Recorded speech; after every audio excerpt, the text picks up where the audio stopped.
Hello viewers, আসসালামু আলাইকুম। সবাই কেমন আছেন? S22 আল্ট্রার ফুল স্ক্রিন গ্রিন হয়ে যাওয়া বা হোয়াইট হয়ে যাওয়া অথবা সাইডের ক্যামেরার পাশে 60 হার্টজের যে প্রবলেম, এটার সমস্যাটা মনে হচ্ছে ইদানিং একটু অনেক বেড়ে গেছে। তো আজকে আমাদের হাতে এরকম আরও একটা ফোন আসছে। তো এখন প্রতিদিন আমাদের 1টা থেকে 2টা এরকম হোয়াইট স্ক্রিন আসছে।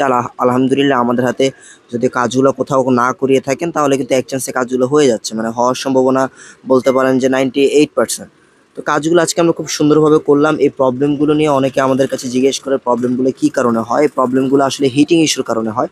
তো এরকম আসলে দেখতে পারতেছেন স্ক্রিনটা কিন্তু আমরা কাজ করে ফেলছি হোয়াইট স্ক্রিন, বাট 60 হার্জ প্রবলেমটা ভাইয়া এই 60 হার্জ অবস্থা অনেকদিন ব্যবহার করছে, যে কারণে প্রবলেমটা থেকে গেছে। বাট এটা আমরা রিমুভ করতে পারতাম, বাট এটা দেখলাম যে কাজ করতে গেলে ডিসপ্লে রিস্কের পরিমাণটা বেড়ে যায়।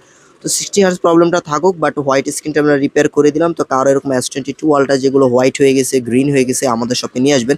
ইনশাল্লাহ পারফেক্ট একটা সলিউশন পাবেন। ধন্যবাদ সবাইকে ভিডিওটা সম্পূর্ণ দেখার জন্য।